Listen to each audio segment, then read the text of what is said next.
Hello, Guilty Feminists. This is Deborah. We are back out recording live shows, so we'd love you to come and join us at a live recording. On Monday, the 25th of October and Thursday, the 4th of November, we're back at our regular London home of King's Place.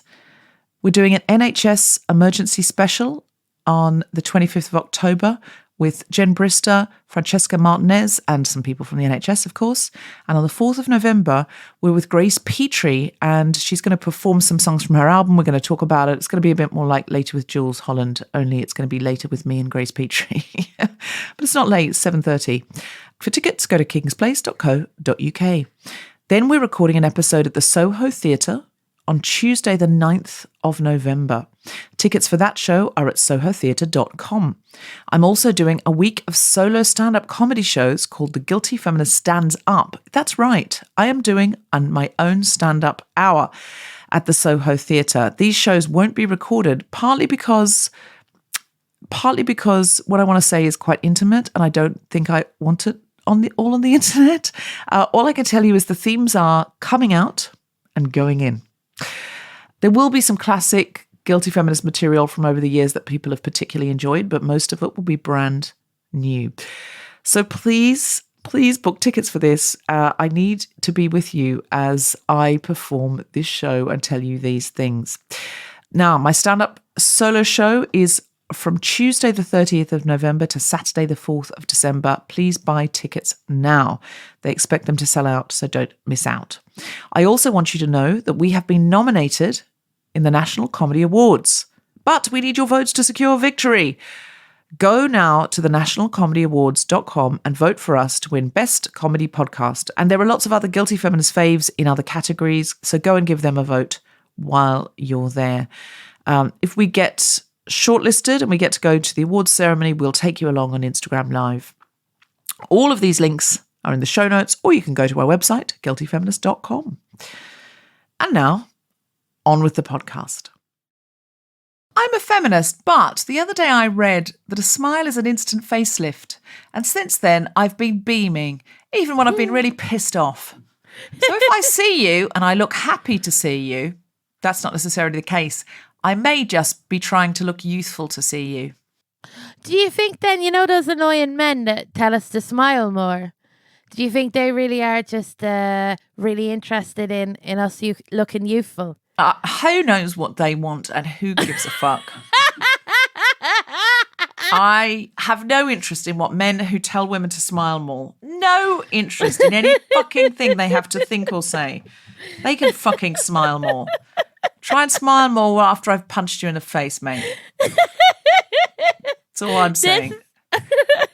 I love this side of you, Deborah. Yeah, I'm feeling a bit like this. Footnote. The Guilty Feminist does not genuinely endorse any violence of any sort from anyone to anyone, including from women to men who say that they should smile more. That was a metaphorical punch in the face, not a literal one. Please don't write to me. Look, imaginary violence is fine. They can't control our minds. Okay? They can't take that away. Away from me. From me. I'm a feminist, but I've recently bought a face cream because it says it deals with face mask face. What's face mask face? Well, I get spots under my face mask. Like if I wear a face mask for a long time, I cultivated like little mushrooms, and I get like almost like a goatee full of spots, a Beppe DeMarco, if you will, of spots. And I bought this cream that cost me £11. And when I thought about it, I was like, you should just wash your masks more. Because masks are a bit like bras. Like, I don't know how often you have to wash them. Like, I do know secretly that it is every time you wear it, isn't it, Deborah? If I washed a bra every time I wore it, I wouldn't do anything but wash bras. And also, just know, life is far too short. Now, I think with masks, yes, there's more justification because the breastage area, especially not in summer, it's not very sweaty. I don't have a problem with I think bras should be washed twice a year, probably. Yeah, I do too. I too. Like, when you feel it's time, And also, like, you can't keep changing your masks like you can with bras, and I think that needs to change. Yeah, a bra should be washed twice a year, whether it needs it or not. The face mask. I don't know. Some people are fresh every single time. I think that might be the better way forward, Alison, than an expensive cream that's trying to undo the damage of the face mask. Is just switch up those masks more.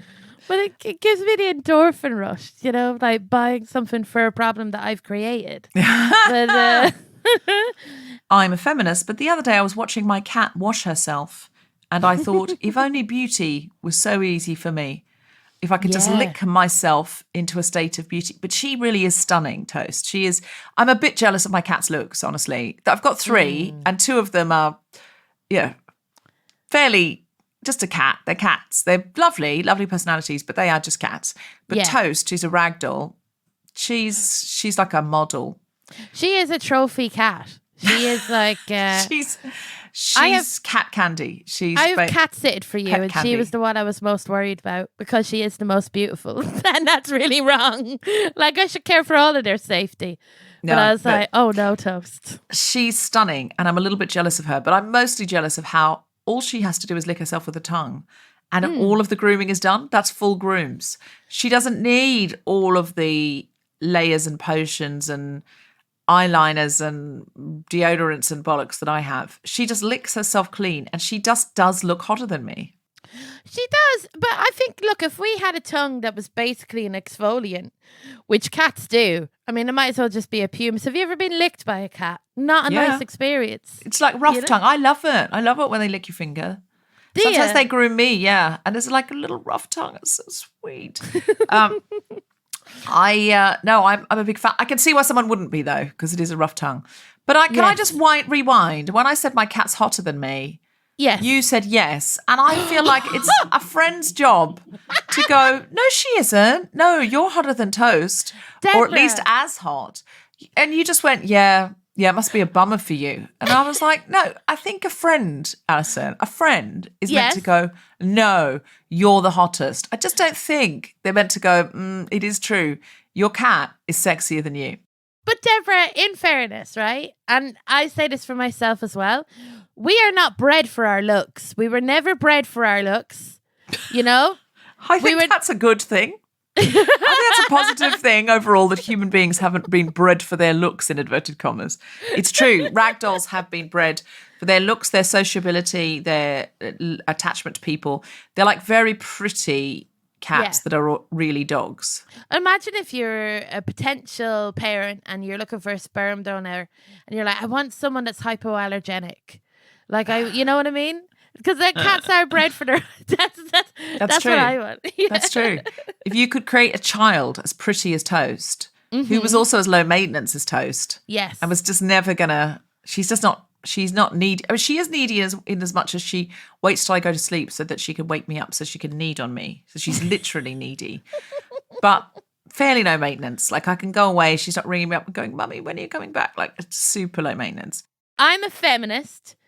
But after letting my balcony go to absolute shite, I vowed never to become a mother. Like, I do feel like everything I do now lately is just me telling myself that I can't be a mum. If you know what I mean? I hear what you're saying. So is your biological clock ticking? You're 32, you've just told me, which seems implausible. You seem so young. But you're 32. And I know 35 is a steep drop-off for the old... Can be. For many women, a steep drop-off for the old ovaries. Ovaries, yeah. If I can be so bold as to say ovaries on my own feminist podcast. So I did hesitate before saying the word ovary. I'm a feminist, but I hesitated before saying the word ovaries on my own feminist podcast. So you're in that window now where you have to fish or cut bait? One of my friends recently said that she's got a pension plan, and that shook me. That shook me.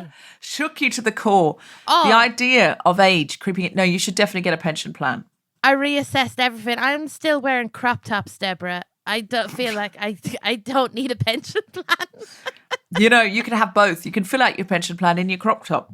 Can I just say, if you do get a pension plan, though, you have to go to Make My Money Matter, you know, the organisation that Richard Curtis has that is there specifically to get people to ask the question, where is my pension invested? Because it is your money. And so if it's sitting with arms dealers growing or people who smoke cigarettes or like sell cigarettes rather, or whatever, if it's with the bad guys and it's killing the environment, you need to put it with the good guys who do sustainable things. And apparently that is better for the planet than even going vegan. Oh, Deborah, I'm going to be in an old folks home and I am just going to cop off with the richest person in there. I am. That's what I'm going to do. What? That's my pension plan. Your Find pension a plan? sugar granddaddy. By the time I'm in there. Okay, so your plan is to get very old and then offer your sexual, but also Sudoku, you know, a bit pointless. I offer a lot to an old person. Well, you yourself will be old at this point. So you're going to be a promiscuous old lady who is looking for the sugariest sugar daddy. Oh, look, we could listen to Post Malone together as going down to the shindig dance. Great at bingo. Swear, I think I would be the funnest person in an old person's home. I'm sure my partner will be my current partner will be dead by then, so I'll have no guilt. Like that's Can I just say, I'm not sure that your partner wants to be described as your current partner, just to be clear. And why is he shuffled off this mortal coil in this scenario? We've both discussed our family's health histories. You think you know, yeah. Tom and I discuss who'll go first. Have you? And yeah, I want to go first because I will not be able to deal with the admin of his funeral. And just the sort of whole thing, like pension plans, all of that. I'm not going to know when if the paperwork is. I'm not going to be able to handle it. So if I go first, he would love to have the paperwork to keep his mind off his grief. Yes. So the first thing great funeral. Yeah, he'll do like 48 hours of deep mourning and then he'll go into full practicality because that is who he is. And he will use the practicalities to get his mind off the grief. So it's better for it to be me going first. He'll do an incredible spread. Like, I feel like genuinely your funeral will be the best funeral going. And do you know what I want to do, Alison? Yeah. And this do you is want to real. have a funeral before you die? A hundy P. Yes. Because I don't want to hear all the lovely speeches and stuff when I'm dead. I won't hear them. I don't want that. I don't want people saying nice things about me after I go. I want to hear every word. So I'm going to say to my friends, if I am in a situation where it's clear I'm going to die, like obviously I could be hit by a car, but if I know I'm going to die, if I've got a limited window, I'm going to say, I don't want a funeral after I died. I'm going to, or, so I'll go throw a big party, or, this is probably better, I put the announcement out on Twitter that I've died in the third person, say, oh, sorry, Deborah died. The funeral will be on Saturday, right? I'm still alive. I'm doing all the social media in the third person, so everyone thinks I'm dead, except probably Tom would know. Okay. Then they'll be like, Tom is coping with this very well. He's used to it. I then come to my own funeral incognito. Yeah. And I sit up the back like in Death Becomes Her. So you got a big veil on, you're all covered. Exactly. Oh, that would be very good, actually. I want to see who comes. I want to see who comes to my funeral. I think about it. I do think about it. I swear, if someone talks shit about me at my own funeral, I want to cut them out right now. You know what I mean? Well, it was only one way to know. Fake your funeral. I would like a Guilty Feminist memorial show at the London Palladium. Right, yeah. And another one at Vicar Street. Nice, yeah. I think you should be in charge of those. Probably one at the Sydney Opera House. I don't know that they're going to go for that, but just with different Guilty Feminist co-hosts. Yes. And I want big Guilty Feminist shows with everyone singing I Will Survive, which will be tactless in a very real way, given my demise. I want it to be happy and upbeat and celebratory and feminist. So how about this? You're at the Vicar Street one. Yeah. Then Susie Wicoma, Felicity Ward is in London one. Or Felicity might be in Australia by then. Maybe Felicity Ward and Cal Wilson in Australia, so on and so on. Around the world, there's different people co-hosting different ones. This is the most you thing I've ever heard. This is amazing. Maybe there's a couple of people in New York, a couple of people in LA. And I really would like to be there for it. It's a bit sad I'm not there. I have to say, Deborah, if you did turn up to your own funeral, it's the ultimate reveal. It is, and it's you could sing like the bitch is back. I could. I feel people might feel a little betrayed. But you might as well go all in. I mean, you've done it now. I'm just going to hide in the shadows till I actually die then. And no. Yeah. A small coterie of people will be alerted and they can come visit me. But I think I'm going to see my own funeral, then I'm out. This is very Christ-like, I have to say. It's been said before. Why are you not writing down what I'm saying? People should be writing down what I'm saying most of the time, I think. Because otherwise, how will the Gospels be printed after my death? Mate, what if people play this at your funeral? And then there'll be like people going, she's coming back. She's definitely coming back. That's true. Now they'll say, whenever it's her funeral, it's not real. She's there. So if I die and there is a real funeral, people will be looking around for me. That's quite good, though. I like that. Yeah. I feel this is how Christianity was started. Do you think Jesus just wanted to see his own funeral? Look. Oh my God. That is a scoop for Christianity. Jesus was just like, which of you bitches are going to turn up and which of you are going to betray me and blah, blah, blah, blah, blah. He found out, didn't he? Judas, Doubting Thomas, he got it all. Peter denied him 3 times before the cock crowed. Yeah, exactly. That cock was very lazy, to deny someone 3 times. He got up very early. Indeed. From a variety of bedrooms and kitchens via Zoom, the Spontaneity Shop presents The Guilty Feminist with me, Deborah Frances-White, guest co-host Alison Spittle, and our very special guest, Erika Lust, with Grace Petrie on music, talking about feminist pornography. Woo! This is The Guilty Feminist, the podcast in which we explore our noble goals as 21st century feminists and the hypocrisies and insecurities which undermine them. I'm Deborah Frances-White, with me is Alison Spittle, and we're talking about feminist pornography. So, I'm a feminist, but I found out our subject today, and I did a bit of research, Deborah, and I realised that this is the first time I've ever allowed myself to type porn into Google, because I was going to do a Guilty Feminist porn episode. Oh, I'm so repressed. I've realised, and I had a look, and like I'm really, really excited about our guest and everything, but it didn't do anything for me as much as watching Jane Eyre look at Rochester from across the room. I realised that is my sexual orientation, is being so repressed that even a look is the way to go. A glance. A glance. I really am a glance sexual. Like, genuinely. I mean, hottity hot. Absolutely. Look, if there's a close-up on a hand, go near another hand, but it retreats. My God, I'm done. I am done at that stage. I feel that. I feel like that tension and that look across the room. Have you seen that Saturday Night Live sketch? It's called something like Lesbian Drama. Yeah. And it's very, very funny. And I think one of the characters is called Glance Choreography.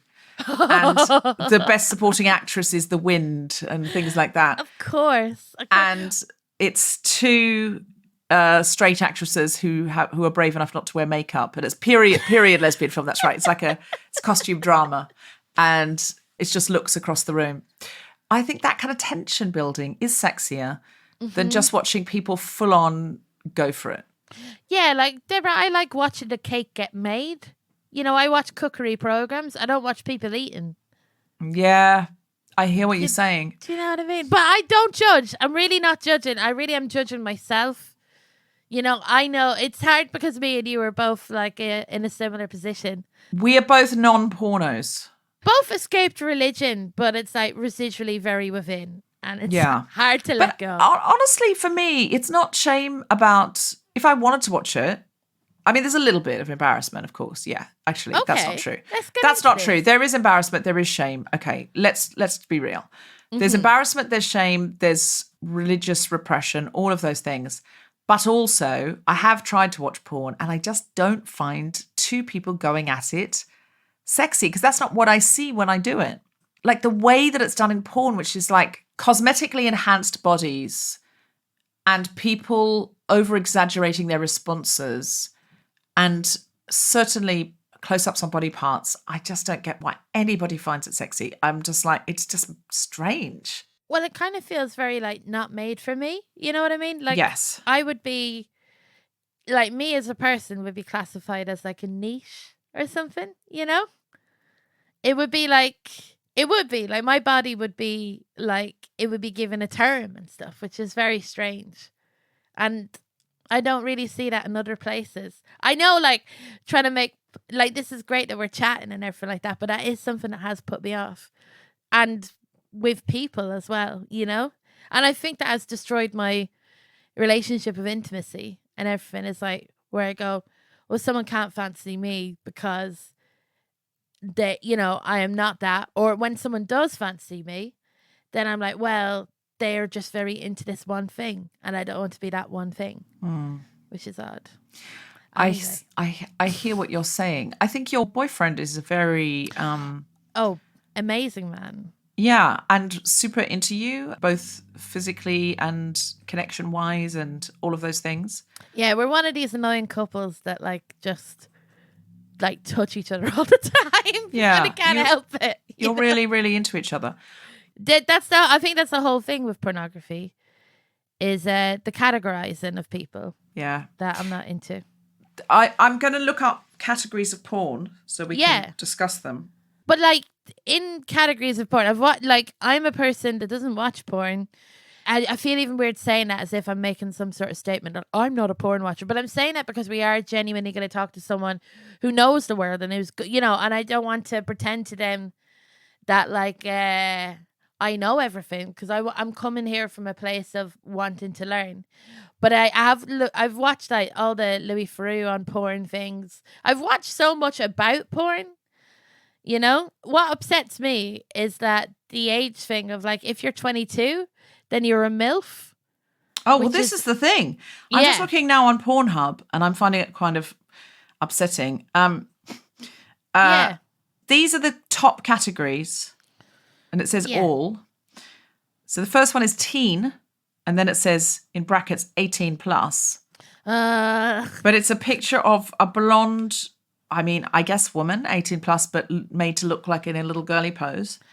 Then there's threesome, which is 2 blonde women and 1 Caucasian brown-haired man. Then there's mature. Yeah. And honestly, this woman looks 28, but she's got big breasts and a fringe. That's the way we know she's mature. I wonder what they define as mature. Is that a person who has a pension plan? Like, you know... This lady is investing her money wisely. Wisely, and she knows where it is as well as sustainable. Yeah. Then there's MILF, and it's a woman who's clearly had a boob job. Again, no judgment on boob jobs, but she's clearly had a boob job. If she is in fact a MILF, if she's a mother, I don't know how she had the baby because her stomach is concave. How is she a MILF? I don't understand. Again, she looks 26. There's then female orgasm. Wow. So finally women get to come. Good for them. Oh my God, that's a niche. That's a niche. It's a niche. The woman has an orgasm as a niche. Then there's anal.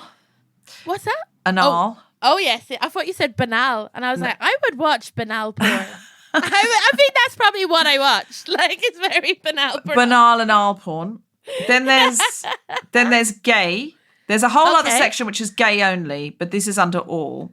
Okay. And then there's hentai, which is then a picture of like a Japanese manga. So I think it's like Japanese animation porn. Mm-hmm.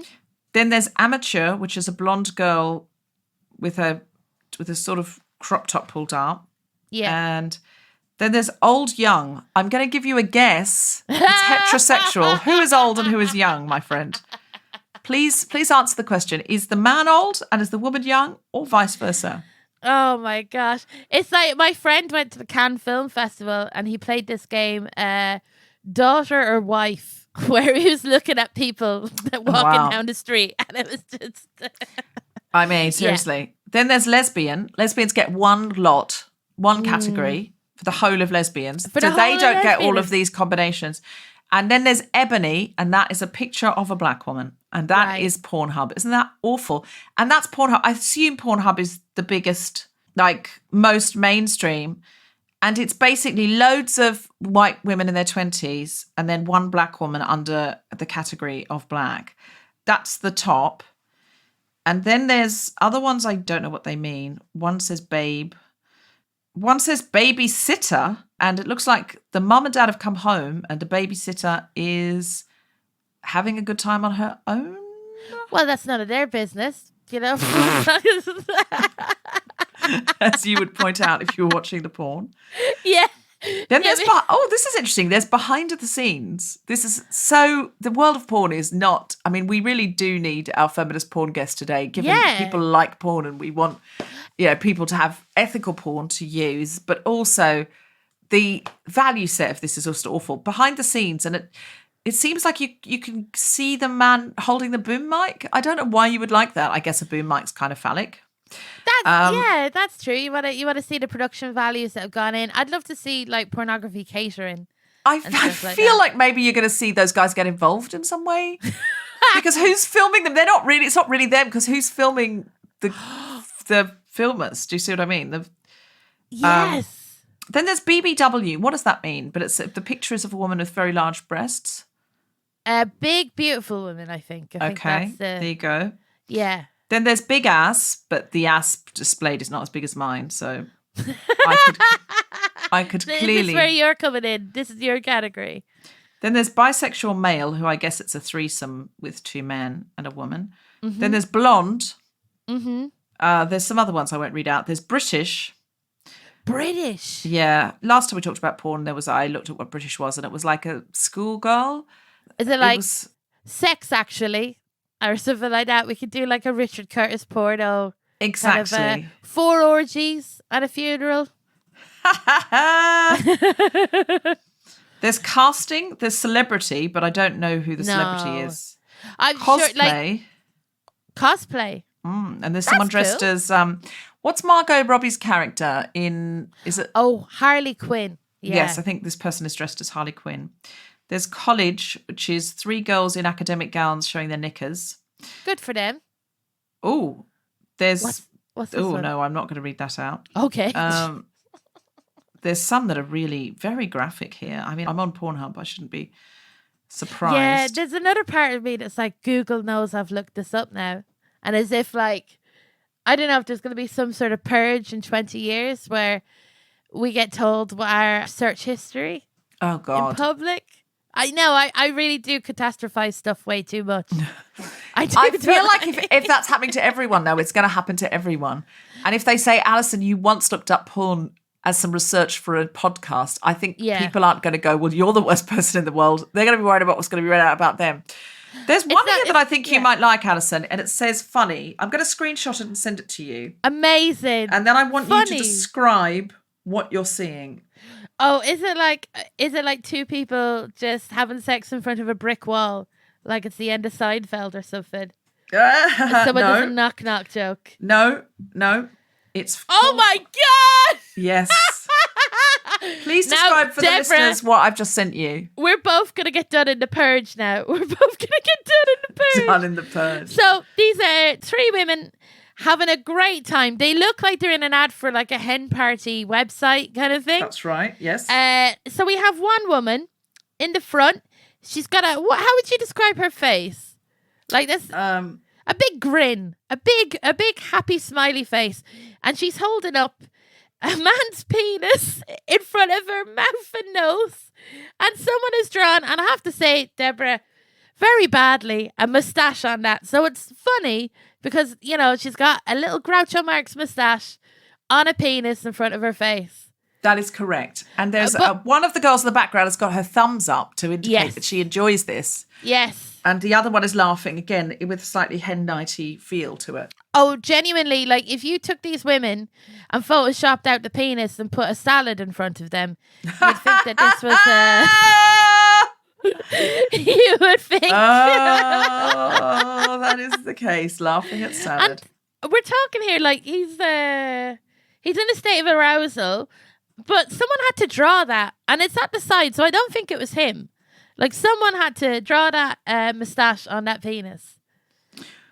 I think that's fair to say that is very much the case. That is very much the case. Somebody has gone to the trouble of drawing a sort of twirly moustache on an erect penis. Yes. And putting it in the front of someone else's face. It is so, I mean, it's neither funny nor sexy. It just makes me feel so very sad. So that leads me on to bringing on our guest today, because this porn leaves me... Listen, I'm not saying some people like it, whatever, as long as the performers are paid well and everybody's consensual and, you know, grown-ups are doing the things grown-ups want to do, no judgment. However, I do wonder what so much porn is doing to people's brains. I worry about porn addiction. I worry about how young people approach sex. There's so now that they've watched so many hours of porn and that they think they think sex is acting out these scenarios. I worry about so much of porn. And so I do feel like our guest today is going to have some very interesting things to say about how to navigate this world, but also how she is creating a different sort of erotica and pornography. So I will bring her on.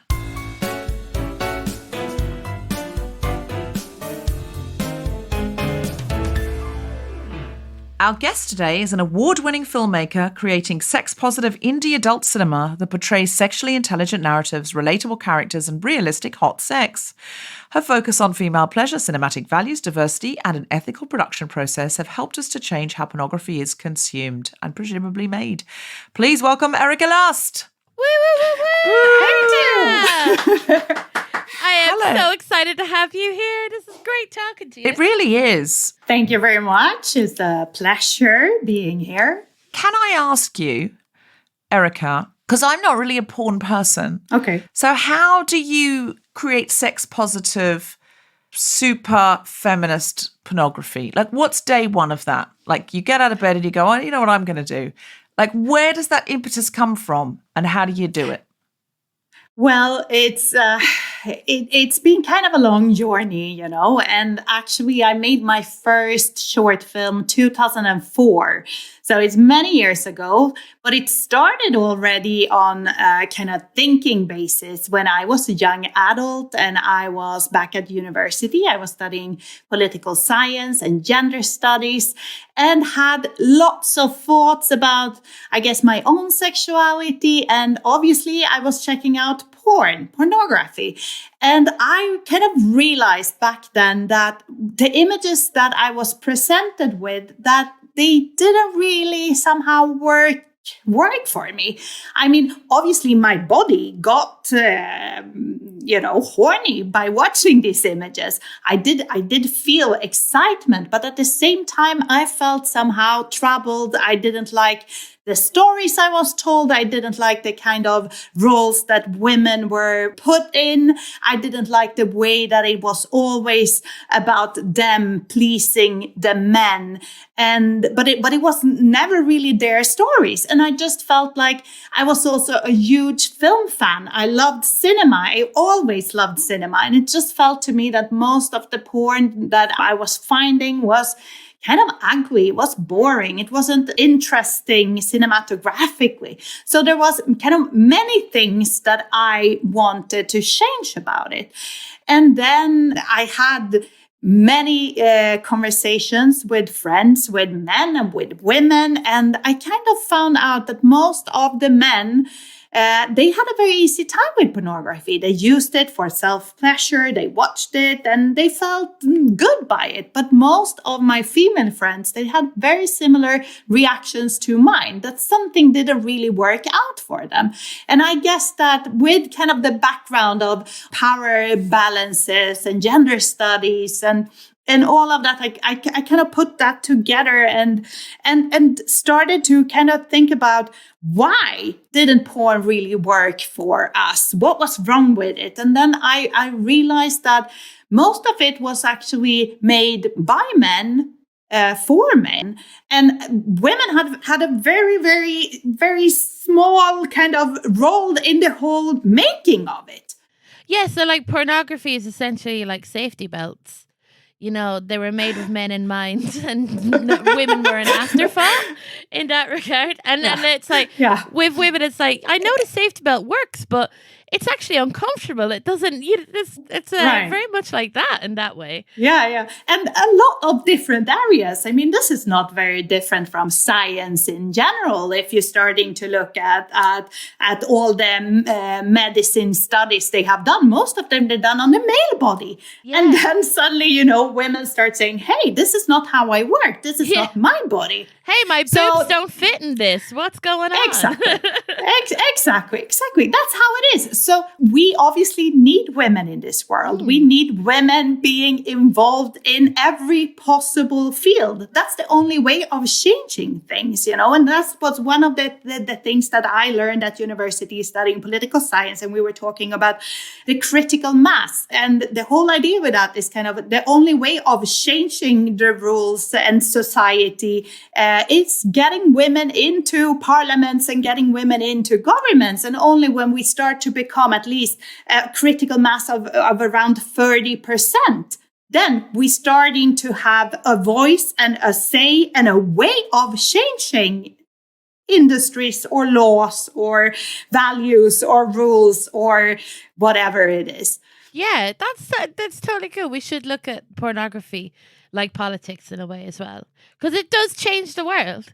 Like, I do think pornography has made a difference to the world in the past, like 10 or 15 years almost, with like how prevalent it is or how quick it is to get.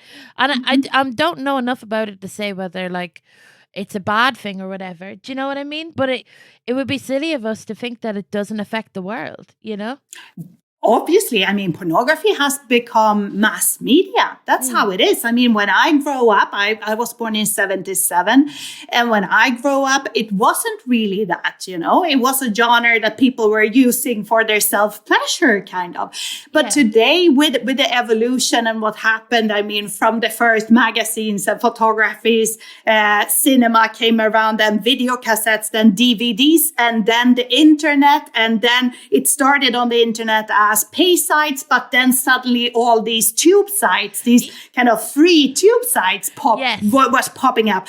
And today they have kind of occupied the whole space for pornography. And porn has become sex education, whether we like it or not. Yeah. It's just we don't like fact. it. We don't like it. And the thing is, like, it's even gone into calculators. You know, you can make boobs with 2 brackets and a little dot to make a boob, you know, or like emojis. Like, pornography is everywhere. Erika, how did you get your first bit of pornography? Like, what was your first access to pornography? My first experience was at a pajama party. I was around. Was it a sleepover? Oh my God, yes. It's the gateway to porn back then. At least it was back then when I grew up, you know. Yeah. And in my case, it was one of my girlfriends. She had found this video cassette that her father had taped, you know, from some cable show or something. Yeah. And after the kind of regular film, she put on the porn film. And we were, you know, this little group of young girls being quite shocked by the images that we were watching because we hadn't seen anything like it before. I think it might have been 12 or maybe 13, but around that age. Yeah. I mean, the story today is obviously a little different because today we have given technology to our kids even at a younger age. I mean, there are kids who are 6 and 7 and 8 who have access to iPads and smartphones and computers. And there's so many kind of parents out there who have absolutely no idea how to protect those screens from pornography, for example. And even if you know how to do it, you can never be safe anyhow because they're going to find it on another screen at their friend's house or the cousin's house or at any time. So the way I see it today, we cannot keep pretending that porn doesn't exist, that it doesn't affect that it's only for a few people to find their self-pleasure. We really need to take in that it has become mass media, and that we as parents needs to prepare our kids the same way as we do with other aspects of our lives. You know, you would never let your daughter or son out to a discotheque or a bar without talking to them about tobacco or alcohol or even drugs and risks and what could happen if you leave a drink at the table and you go to the bathroom and then you come back. You obviously need to talk to them about that. But when it comes to the internet and when it comes to sex and pornography, I find most parents being very naive and not really taking the responsibility of having the conversations that they need to have. Because essentially, like when you first saw porn, it was like you were almost in like a focus group of you and your peers. Like you were having you were seeing this both together. And now children, they do have access to it, and it's kind of it is scary because I can't see parents. I couldn't look. I don't think my mum barely had conversations with me about sex in the first place. Never mind pornography. And I don't know, like, how do you approach that conversation? Like, say, if you do have a child, how would you go about it? Well, actually, I have two children, 14 and 11 at this time, and for me, sex education is key to everything. It's something that I've done, from the beginning, since they were very, very young. We have been talking about sex in a very open way in our family. And when it comes to pornography, it's kind of part of that bigger conversation. What you need to communicate is that it exists, that that they probably seen images, that they might have felt disturbed by those images, or they might have felt interested by those images, that both of those reactions are okay, because you should never kind of shame and try to make it be kind of a no-go. You should be understanding and try to understand what they have seen and how they feel about it. And then I think you should be very open, explaining how you feel about it as an adult, Oh, how do I feel about it? Let's see. But for me, one of those conversations, for example, is saying, hey, I know that there's lots of free kind of porn tube sites online. On most of these sites, I see values that I don't agree with. As a woman, I see very misogynistic images. Sometimes I see very aggressive images. I see texts and taglines that I think has nothing to do with sexuality, such like tiny teen is getting destroyed. I don't think that kind of content, language, it's not language should be used. It shouldn't be accepted. Imagine, I mean, in pornography online on these tube sites, that's the kind of language that we see all the time. It's everything is about nailing, banging, smashing, punishing women.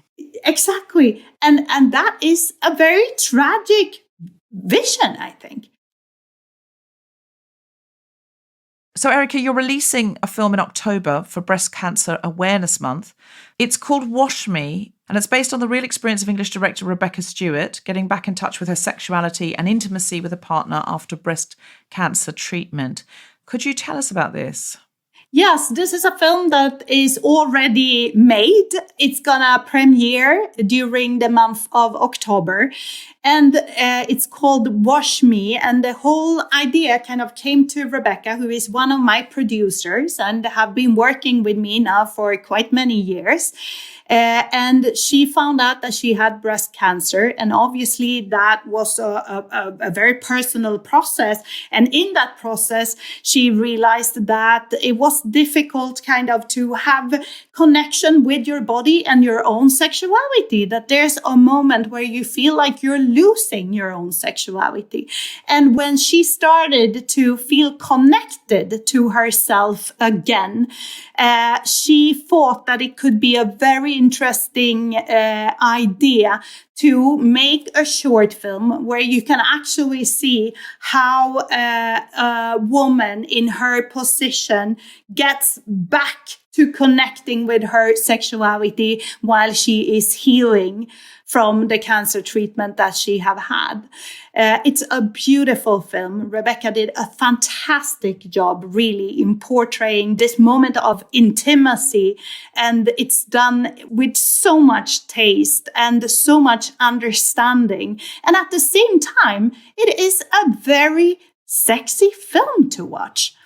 And for me, this is kind of one of the perfect examples of how I think that porn can have this amazing value of changing how we see sexuality, how it can broaden our minds, how it can open up new ways of experiencing sex for people.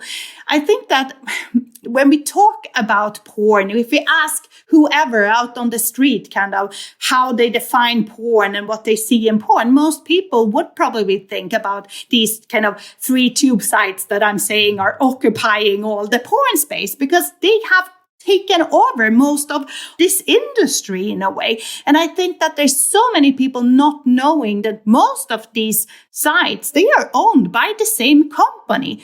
If we are looking at the adult industry as an industry, it's not that different from other big industries in this world. For example, big pharma or big fashion or who's the Jeffrey internet. Bezos? Who's the Jeffrey Bezos of pornography?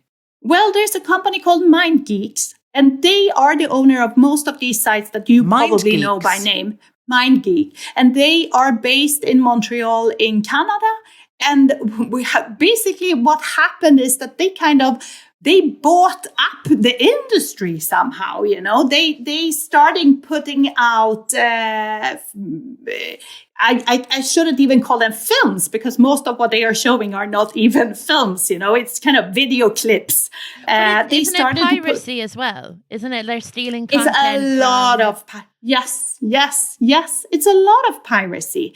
I mean, I can obviously see, you know, find my films there, and when I see them, it's very difficult to ask them to take the films down. It's a whole process. You need to fill in paperwork, and as soon as they are being taken down, many times they are being put up by someone else again. So it's a very hard way. And then they changed the name of it. So this beautiful film by Rebecca, for example, called Wash Me, you know, suddenly it would be kind of fetishized and exoticized in a way that they would not really describe what the film is about, but they would describe features, body parts of the performers, probably, you know. Yeah, because they do a lot of like step sibling porn and stuff like that, and that's not because people are is it because what I gather is that it's not because people are particularly into stepbrothers and stepsisters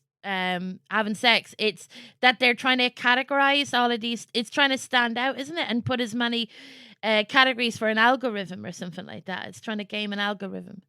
I think lots of things is because of the algorithms and the kind of computers who are working here. It's not real humans thinking, you know, about representing human sexuality in the best possible diverse way. You know, that's not what they are doing. They are obviously there to earn money and to concentrate power and to try to drive as much traffic as possible. So if they see that people are reacting to content called stepmom, stepbrother, stepdad, stepsister, etc., they will put out more of that content. If they see that people are clicking on purple hair, you will see more clips of people with purple hair, because that's kind of, you know, how this system works. But again, it's not very different from other industries. I mean, big food is not there either to present to us the best possible food with the best health and nutrients. It's pornography corn syrup, basically. So, so you're making pornography fruit and fiber. You're trying to. You're trying to. Ex Confessions is a crowdsourced project where you and guest directors turn the public's anonymous fantasies into explicit and artistic short films. Tell me more, tell me more. That's Like, does he have a clever. car? No, it's I like want that. porn improv. This is amazing. Yes, listen, and. Alison and I, here we are hosting the podcast.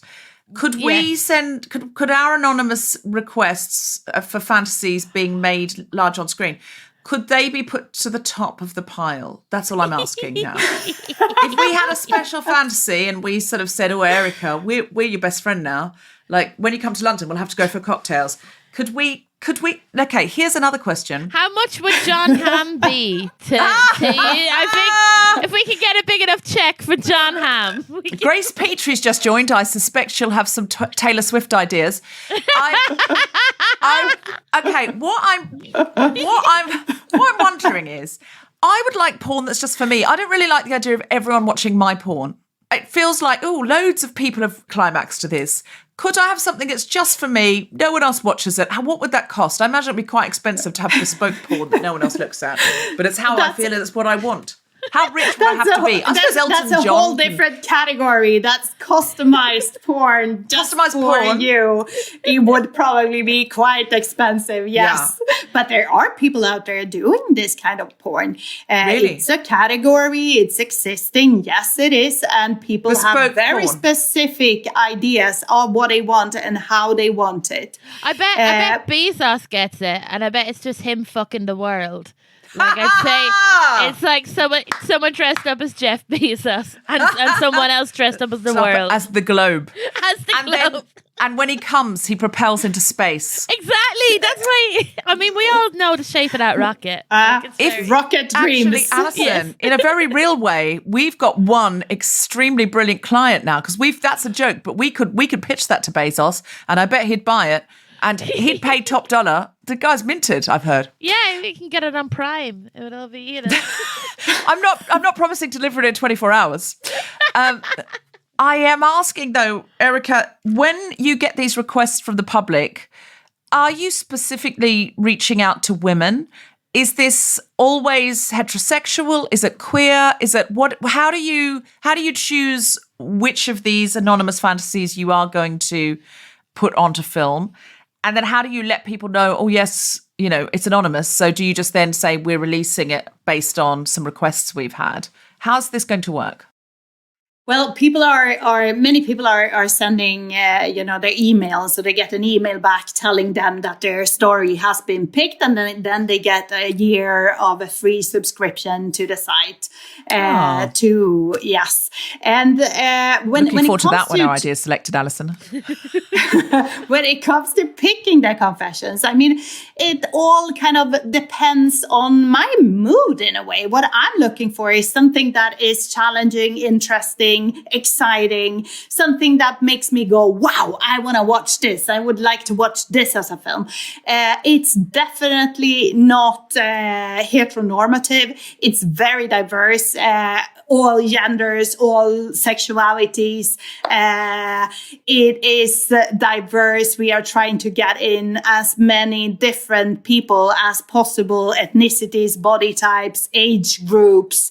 We shot over 250 short films for this project at this time. So there is quite a lot of diversity. When it comes to picking the directors, I'm especially looking for women, for LGBTQI plus people, and for BIPOC as much as possible, because we need different visions. We need different gazes. We need the stories to be told by the people who want to be represented and who wants to watch themselves in these films. I think that is extremely important, because as we kind of started the conversation, for me, one of the big problems when I started to investigate porn and what was out there was that I felt that it was made by a very similar group of kind of middle-aged, cis-het, white men. They even have the same mustaches. Yeah. Even if they come from different countries, that's the funny thing. You know, it's like they look like advocates of each other. So what I really felt there was, we need to bring in as much people with different backgrounds as possible to this project. And in 2021, you're relaunching the Porn Conversation, which is your non-profit platform giving families and educators the tool to help open up the topic of porn to the younger generations, which is interesting, we were referring to before. So you're sort of having a social responsibility there. And also you have something called Lust Zine, which is a magazine where you and guest writers, I don't know how you have the time, honestly, cover everything related to... I have a company. It's not only me. We are already 40 people here in our offices in Barcelona working on all these different projects together, a team of many, many women. And we are keeping busy because there's a lot of job to do out there. Because as we were talking about sex education before and porn becoming sex education, I mean, porn was never meant to be sex education. Pornographers never said, "Hey, we will take the responsibility of explaining sex to the planet." The problem here is really sex education. The problem here is our governments and our education ministers not doing what they actually should be doing in our schools. They should be teaching young people about sex. I always say that first thing I would do would be to bring in a little army of sex educators and getting them out there, because young people, why are they watching porn? They are watching porn because adults around them are not telling them about sex and not talking to them about sex and not educating them about sex. And when we're talking about sex, obviously, I'm not only talking about reproduction and protecting yourself from STIs and not getting pregnant, etc. Because many times that's what the school system kind of centers around. But I'm talking about all other aspects of sex. I'm talking pleasure and consent about and orgasms and masturbation and shame-free sex and kink and things. So you've basically created this arm of pornography and erotica with an eye for, or it's driven for and by women, and it's got a very different sensibility about it. And you also have a zine and you have educational tools and you're creating a conversation around it. How popular is it? I mean, I don't know how mainstream this is, how niche this is, how many people are finding it. Are people excited by it?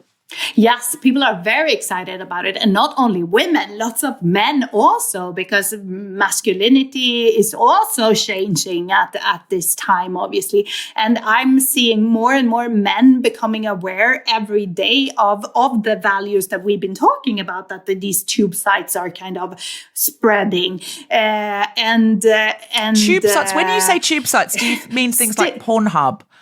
Red Tube, isn't it, and stuff like that? Is that what you're kind of referring to? I mean those guys. I'm not mentioning them by name, but those are the ones we're talking about, exactly.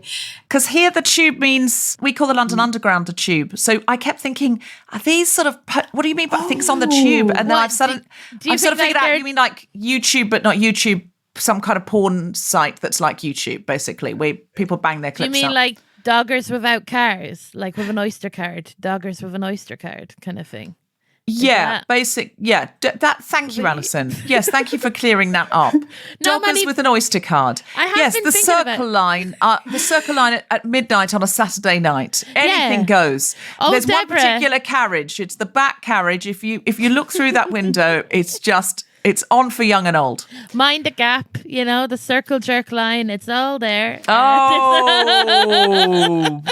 Oh, I cannot believe you have just called it the Circle Jerk Line. I can't believe that's happened here on the Guilty Feminist. It feels so wrong and yet so right.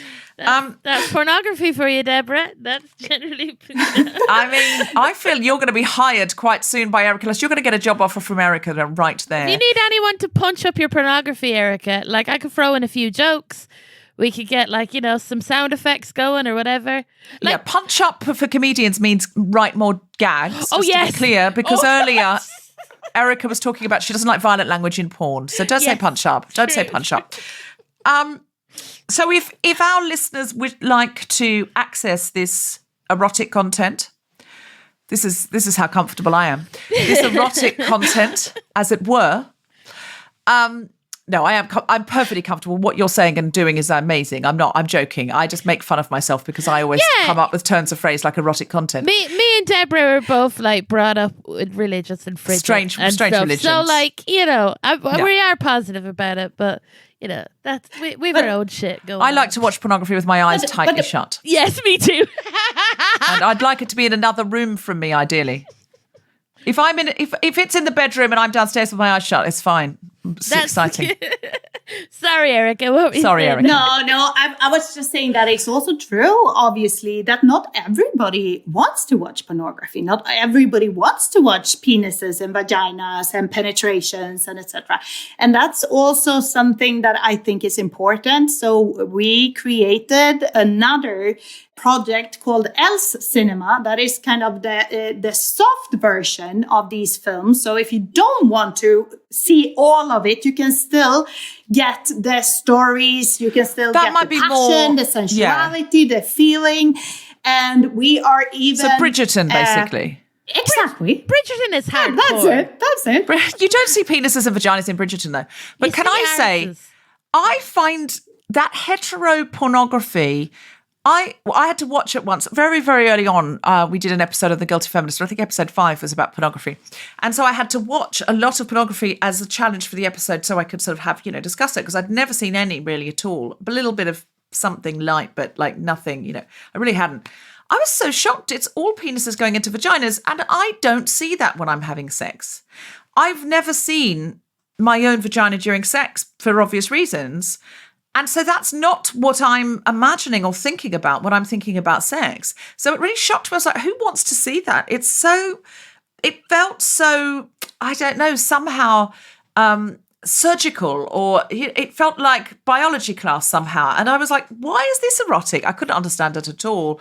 Yeah, it's a bit like that dating show on Channel 4, the Naked Attraction thing. Oh, my God. Like, no. I don't find that titillating, because Not it's at just all. like, in Britain, Erika, we have this TV show and it's a dating show where you're given a view of someone's feet and then their legs and then the junk and you have to pick who you like. I know, Erika, you're making that face. But that's not how you are attracted to somebody. You're not sitting at a bar going, oh, nice knees. I hope the penis is just as great. This is not how people operate.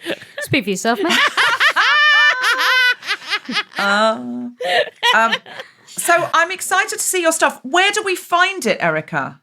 Well, you find it on erikalust.com, Erika with a K. And from there, you can kind of find the different platforms that we have online. So if you're looking for Else Cinema, you can go directly to the softer content. If you're looking for X Confessions and you want to write a confession, you can go over there. I have another project called Lust Cinema that is more of kind of a feature films and series where I'm working more with American directors. So there are a lot of different projects but you can all find them on erikalust.com. Can I ask, is your real surname Lust, in which case I'm going to call nominative determinism? No, it's not. It was a picked surname because first I decided to call the production company Lust Films. And then I said, hey, but my surname is so complicated that nobody will never be able to spell it right and remember it. So then I said, maybe I could become Erika Lust. That's But lovely. Erika is my name, but Lust was my. So you're named after your company. So I could actually probably I should change my name to Deborah Guilty Feminist. Fantastic. It's just easier for everyone to remember, honestly. If I had a pornography name, I think I'd keep my name Alison Spittle. It would be very kind of like niche, It Spittle? sounds nice. Or Alison Spit. There we go. I mean, would you consider the hyphenated spit and swallow? That would be perfect, Deborah. Deborah, we must come up with your pornography name now. What are we going to go for? I don't know. Do people pick pornography names? They must do, mustn't they? Yeah, that's it. I feel like I could be Deborah Bodice Ripper. Lovely. And that That would be fun. genuinely, look, would that's the work. most Deborah Frances-White pornography name I've ever heard. That's the most Good on brand. thing is, now I know when the confession comes, I know who's going to sign it. Oh, look, if you get a confession of John Hamm and Bodice Rippin, Ripping my bodice. it's Deborah Frances-White. Now listen, people are going to hear that and they're all going to send that in so that Erika thinks I've done it. She's going to get 20 of those now. But Deborah, wouldn't you be delighted if she makes it? Then, you didn't even have to ask for it. That is the most Deborah Frances-White pornography ever. That you didn't even ask for it. You hinted and then other people. But she doesn't want to. She doesn't want to see other people watching it. Yeah. The thing is, I suspect the real John Hamm might be otherwise occupied. Can you get like John Hamm lookalike type? Sort of a sort of type, a John Hamm type. Like a cameo. We get him on Cameo and see how much I actually did a film called Mad Men Porn many years ago. So look at Deborah! Is that on your back catalogue still? Is it still up there on the site by any chance? Yes, it is. So now I'm going to have to send a link to you. We've got to finish up this episode, I think. That's all we've got time for because I need to go now. I'll be busy for the rest of the evening. It's getting hot in here. What's it called? Mad Men Porn. Mad Men Porn. Oh, it's called Mad Men Porn. Okay. Yes, because it does what it says on the tin. Wanted to see exactly that. Yeah, absolutely. Make it simple. It's just go straight for the. Yep. Good. Go straight for the. No need to. I feel the vibe has changed. Erika, I just asked you. Deborah is now fanning herself, and I think the listeners at home and stuff, generally, or as a feminist, how does one ethically consume porn? Like, what is the best way to consume porn to support people, and what tips would you give to our listeners? Best way of consuming porn is pay for it. Mm-hmm. That's the absolutely best tip there is, because how do we know that the money is going to the artists in it though, and people haven't been exploited? What you do is that when you are surfing porn online, then you go to the different pages, you see if there's an about page. Can you learn anything about that company, about that director? Can you watch a making of? So you have an idea, how are they actually making their films? Do they have a value statement where they are talking about what values they have and how they are working with performers? I feel like the moment might have passed by the time I do all this, though, Erika, to be honest with you. But I was sort of thinking, a little bit of afternoon tonight. I'm feeling a little bit frisky. Sorry, hold on. Ethics, what we need values, is we need a fair trade sticker, don't we? Of like some sort of like pornography approved kind of, I suppose what I should do is find out who is good, and then at the moment when I was feeling frisky, I would have my list. But yours is safe. We know that you pay your people well. You work with artists who enjoy making pornography and want to. Is this correct? Yes, absolutely. And I think that really shows off in the end in the films. I think you can really see when they have been made with passion, when you see that the performers have been casted and asked and interviewed, and that they have a connection and that they like what they are doing, that they are giving enthusiastic consent, that they are communicating during sex, that they are actually talking to each other. I think that all of these things are signs that it's done correctly, that you can feel safe. And also for me, another thing that is very important when I'm surfing for porn is that I don't want to be disturbed by ugly pop-ups trying to sell me advertisement of grow your dick pills or date a sexy Latina in your neighborhood, or, all these very disturbing ads that they have on all these tube sites. And let's say if there's listeners at home and they're interested in making their own porn or becoming a porn performer, like what advice would you give to them? Like how to traverse this safely? I'm making it sound like, look, to be honest with you, stand-up comedy probably is just as dangerous as pornography with the bad people that are in it. So like, how would you go about kind of if you wanted to make Mad Men Porn at home, just for example, what would be day one? Like what kind of to-do list would we need? What would we think about ethically? Well, again, I think the most important thing is inform yourself, talk to your partners. If this is something that you want to shoot yourself at your home, you obviously need to have a good conversation with your partner or partners to make sure make that sure you they're are out. all on the same. Make sure they are around, but they're all on the same. Make sure side. they are where they say they are, and they really are away for the weekend on that stag night. Yeah, And then So- keep the file yourself. Don't give it away to anyone. Right. Right. And like, what about lighting for porn? Like, let's say you're an amateur, like, what? we're talking set design. What would you recommend? What type of lighting would you recommend for good pornography? I would recommend daylight, because I think that it's the easiest one, and sunlight will always look good, and you will not have to think so much about lighting. Because if it's during the night, it will always be more difficult to make it look good if you don't have that much of experience. But you can also, light candles and make a beautiful kind of room. But then be careful that you don't start a fire. Absolutely. And if you got the curtains open, make sure that no one's on the other side of that window. I mean, this sounds like I'm going to start making Mad Men porn, but in the end, it's going to be it's going to be a pornographic pastiche of Towering Inferno. I mean, it's just you just know, back passage draft, etc. This is so we love a pun. I'm sorry. I mean, Grace Petrie always comes up with great wordplay. Well, Grace, do you have I've been anything? thinking about your porn name since it came up, Deb. And you said earlier on, you said when I'm feeling frisky.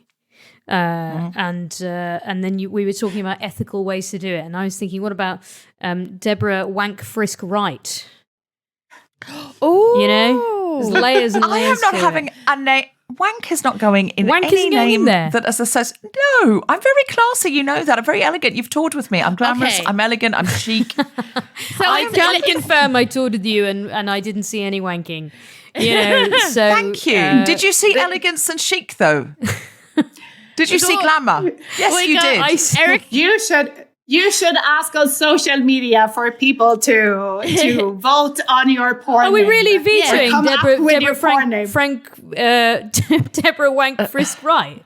I think yes. we shouldn't be too quick to turn Yes. away. Do you think so? I think Wank There's no Frisk. wank. It's not going anywhere near this. Wank Frisk sounds like a kitchen appliance or Do you something. think so? Wank I think it Frisk. sounds like every airport experience I've ever had, to be honest.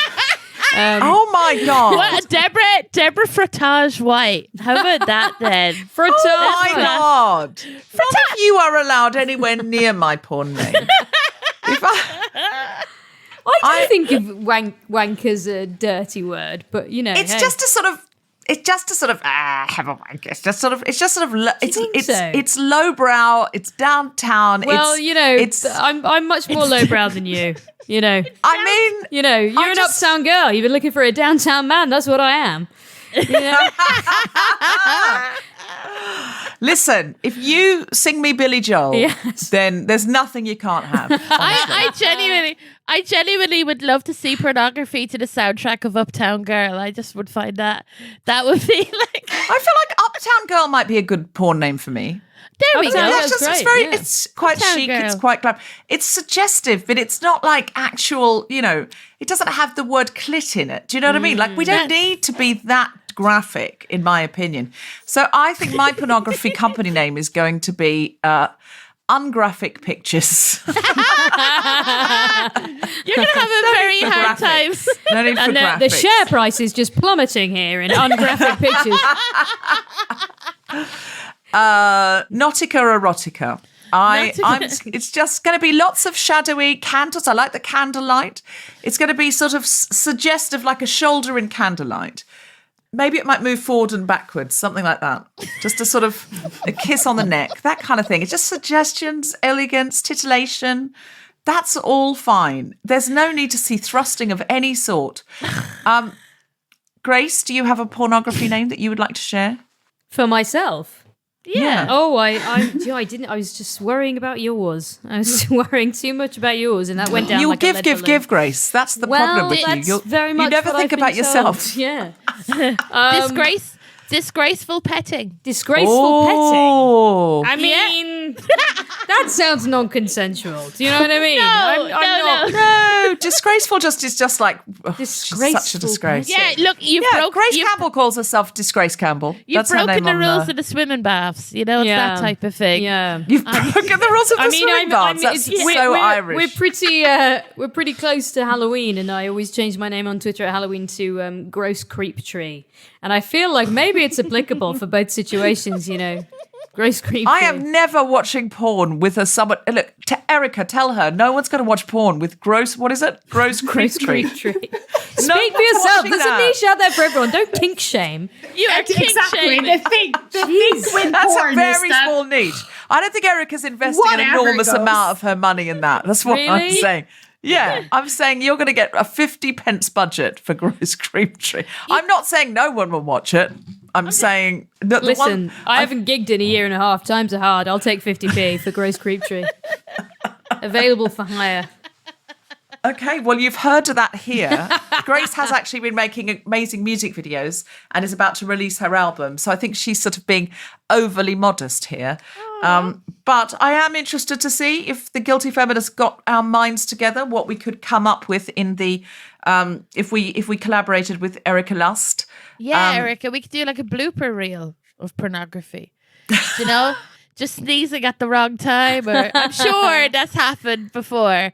Like, what do you do with the bloopers? You should make another video with the bloopers in it. No, we have lots of videos with bloopers also. Do you? Do you have outtakes? But I imagine yeah. people laugh a lot, right? I always think that people must laugh people while are they're laughing making. Yeah, a for lot sure. because things are happening, you know, and sometimes, you know, people break a bed or there are things happening, obviously. That's quite to break a bed while having sex is like not only a blooper but a bit of a brag as well, isn't it? Like, Haven't you broken your bed twice this year, Alison? 3 times. There you go. I'm Lionel Richie, baby, of the bed breaking world. Dancing on the ceilings. Once, twice, 3 times a bed breaker. Exactly.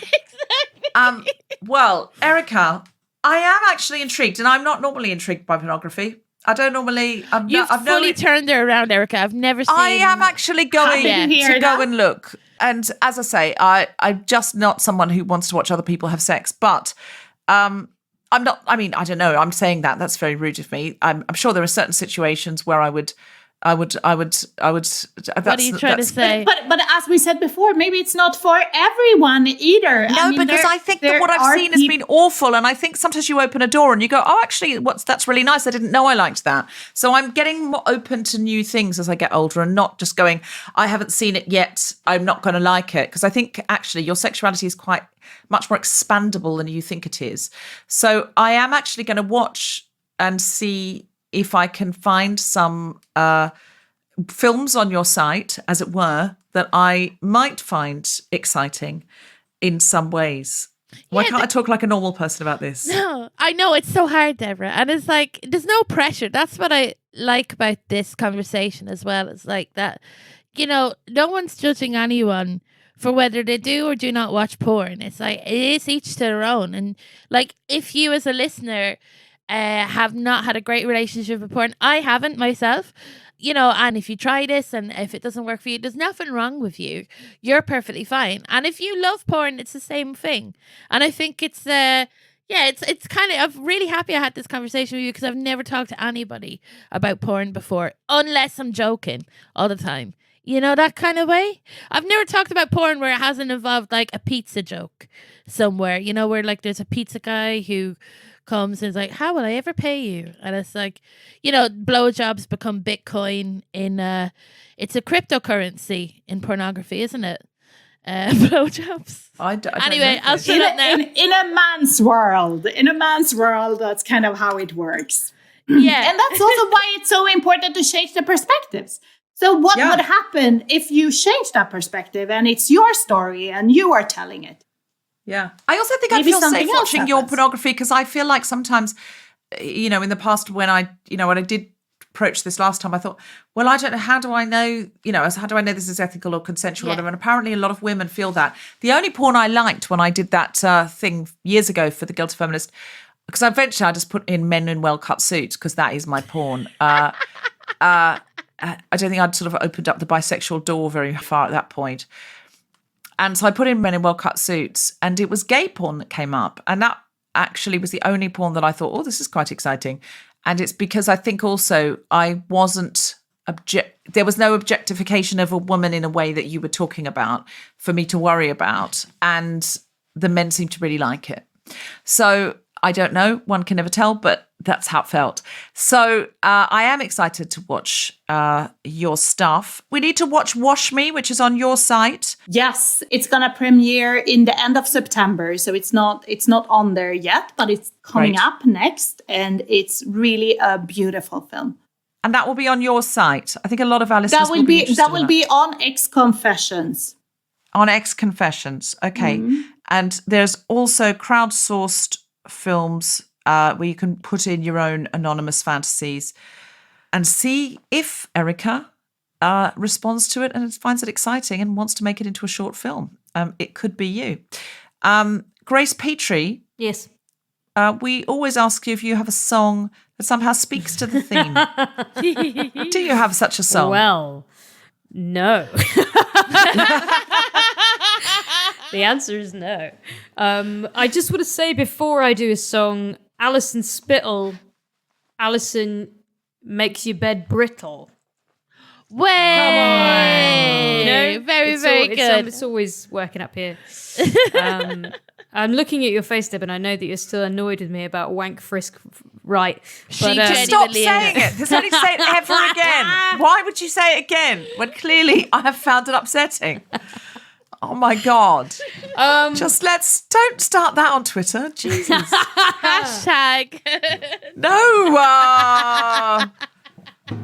What song are you going to play, Grace? Well, what song? Sing a song. I'm going to give you a choice, if that's okay. We love choice. I said this before on the pod, because I've done this song once before on the pod.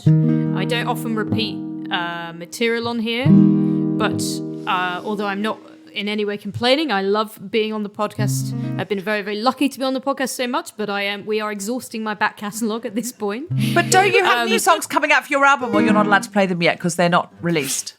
Allowed? Who do you think the boss is in this situation? There's no bloody record label, mate. Well, I don't know. I don't know how music is. I know you sort of work for yourself, but you might not want to. You might sort of be like, no, I'm holding that back from the public. Oh, God, no. Leave them wanting less, the public.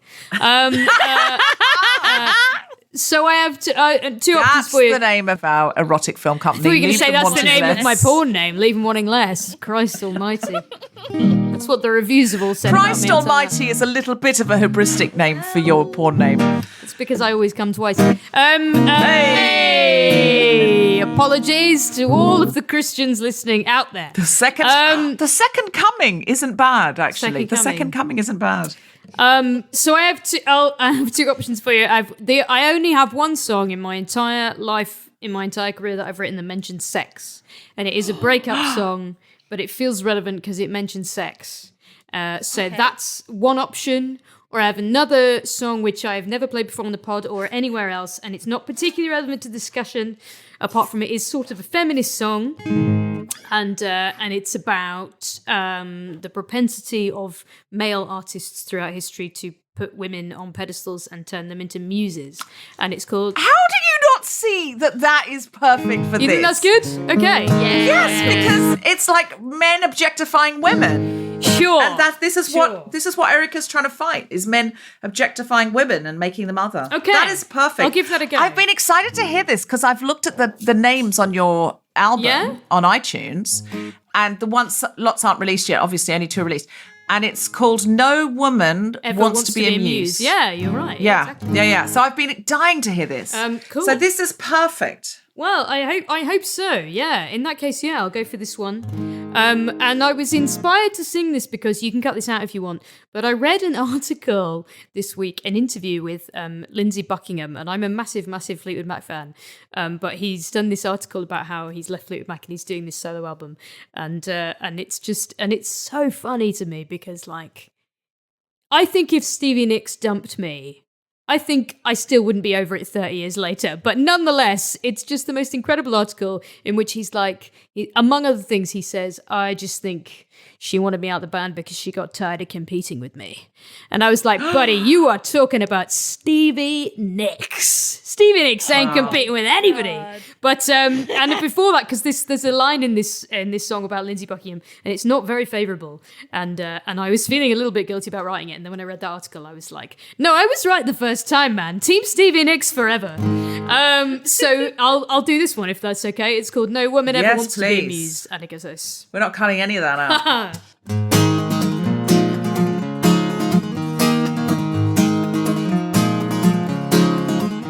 To the girl I knew in sixth form long ago, it took me 16 years or more to know that she probably didn't thank me for the songs that I wrote for her. Well, I wrote this one for me, and looking back, I think they all were 'cause I grew up in a world where the tragic hero always gets the girl. I set the scene, and I wrote the script, and I handed her a leading role, and she never wanted it, because no woman ever wants to be amused, to be dragged over hot coals, to be slandered, to be used, so you can sing the world your inauthentic blues, and be the bravest, be the smartest, the most deeply tortured artist. Tell me who in their right mind would ever choose to be amused.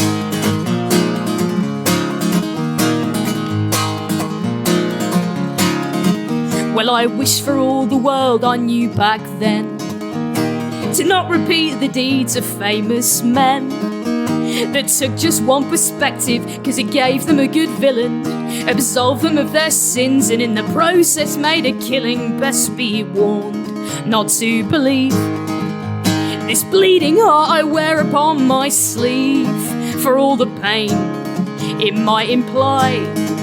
There's another one out there somewhere with no right of reply, because no woman ever wants to be amused, to be dragged over hot coals, to be slandered, to be used, so you can sing the world your inauthentic blues, and be the bravest, be the smartest, the most deeply tortured artist. Tell me who in their right mind would ever choose to be amused,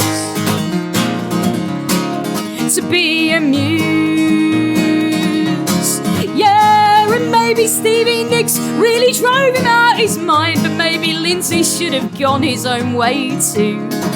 And we'll never know the girl who wasted Dylan's precious time, or if he left her tangled up in blue. Well, I guess they both have versions, but we all know just the one. And all I really know for certain is it made a damn good song, 'cause history's written by the victors, yeah, and art is made to last. And I dread the day I'll have to answer for the songs of breakups past, because no woman ever wants to be amused, to be dragged over hot coals, to be slandered, to be used, so I can sing the world my inauthentic blues, and be the bravest and the smartest and most deeply tortured artist. Yeah, no woman ever wants to stand accused of the crimes that you wrote for her, while professing to adore her, while disparaging her honour with all you projected on her, while you revelled in the glory, telling one side of the story. Yeah, what woman in this world would ever choose to be amused? Yeah, 'cause I've looked at it both ways, don't believe a word I say, and no woman in this world would ever choose to be amused.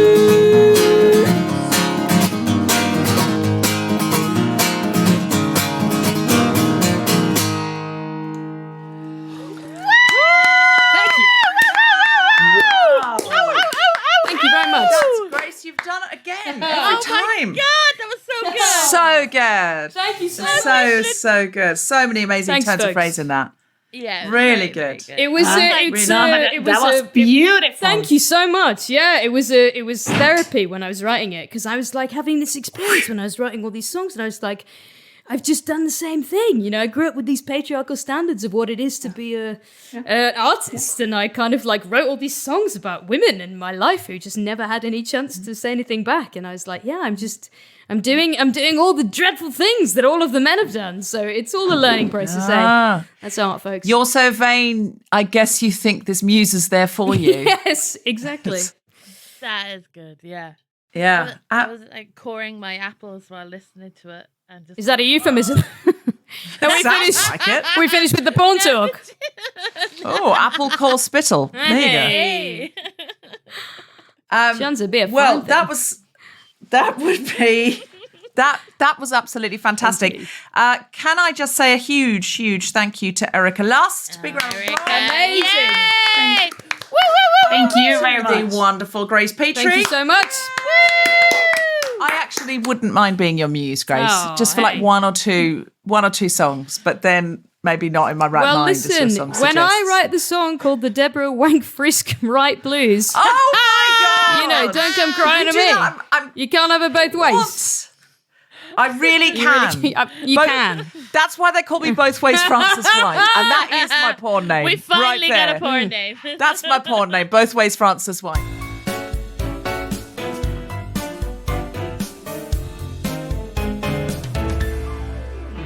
Just before we finish, Matilda Mallinson has a special report for us. It's important, so we'd love you to listen. You may have read in the news last week that there was an explosion in a tower block in Battersea that led to a boy being hospitalised. Well, that apartment belonged to Sarah Bazadi, and that boy was her son. As a refugee, single mother and survivor of domestic abuse, she has worked really hard to build this life and has now lost everything. So the Guilty Feminist is doing a fundraiser. Sarah is very traumatized, and the interview that follows is emotional, but she wanted to voice how life-changing any support would be for her family at this time. She starts by describing what happened when her 9-year-old son tried to spray an aerosol deodorant. All of a sudden, the deodorant exploded in his hand, and all the pieces of the deodorant bottle gone in his body, and he got the burn. The door just blowed off. It broke into pieces, and then straight after, the windows shattered. Everything happened within a few seconds. It was a nightmare. Honestly, it was a nightmare. How much have you lost? All my memory. My kids grew up there. My kids' pictures. My son lost everything. All the things he loved. Not even a pair of socks survived. My daughter, she's done so many writing, and she said, "Mommy, all this I'm saving for my GCSE, and they're all gone." She said, "Mommy, all my hard work gone." How long did you spend building this lovely home for your kids? I'm a single mom. To be honest with you, I couldn't afford to pay someone, to do the things for me. That's why I had to do everything myself. Paint my daughter's room, my son's room, do the sandpaper. When I look at the picture before and now, I can't believe this is my house, my sweet home. I met you because you're a beautician, and I know you just invested in all of your own equipment to allow you to start working independently. Did it survive the fire? To be honest with you, I borrowed this money from people. I was hoping to work and return the money. And now I'm in a deep. I'm so ashamed now. I've lost all. I was so looking forward to do this job. Do you have any insurance? Not at all. No. I never thought this is going to happen to me. And none of the fire alarm worked. Not for my flat and not any other flat in there. It didn't work. I don't feel safe anymore. When Grenfell Tower happened, I've lost a good friend in there called Sabernetta. And we were a family friend for many years. And I was traumatized. They live in the same floor as I live, 20th floor. So I called the council and I said, "Is this place safe?" And they said, yeah, don't worry. It's there's no cladding, so we are fine. Nothing has been provided in the flat or outside the flat to help people. Look at the state of the flat now. It was no safety in there. You came to the UK from Iran, is that correct? Yes. When did you come here? 2001. And what brought you to the UK? I came as a refugee. How difficult was it setting up a life here as a refugee? I worked so hard all these 20 years to just build a good life for my kids. It was so hard to just get to know everything about this country. I'm 43 now and I have to start everything from scratch. Everything I built is just gone and I have to start everything from scratch for myself, for my kids. And I'm so tired. I can't keep building. But the one thing I'm very grateful that my kids are safe. I am so proud of my kids and I'm so proud of myself to raise kids like that because they acted so good. I told Chelsea Academy that they also have part with raising my kids like that because This is their school. Yeah, I'm so proud. They acted so wise, honestly, so wise and so mature. When contacted by the Guilty Feminist, the council said that it is residents' responsibility to check fire alarms are working and change their batteries. They also said that fire extinguishers are not provided so as not to encourage people to fight fires themselves, when the fire brigade's advice is to stay put and let trained professionals deal with the fire. Thank you so much to Matilda Mallinson for that report. If you want to help Sarah get back on her feet, and I'm sure that you do, or what's feminism for, go to guiltyfeminist.com/Sarah or follow the link in the show notes. We really thank you and appreciate your support.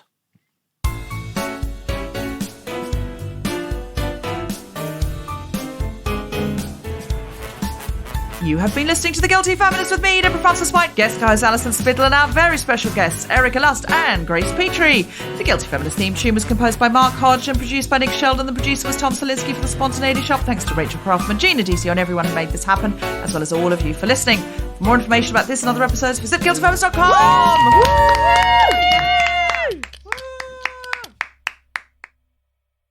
We must come up with your pornography name now. What are we going to go for?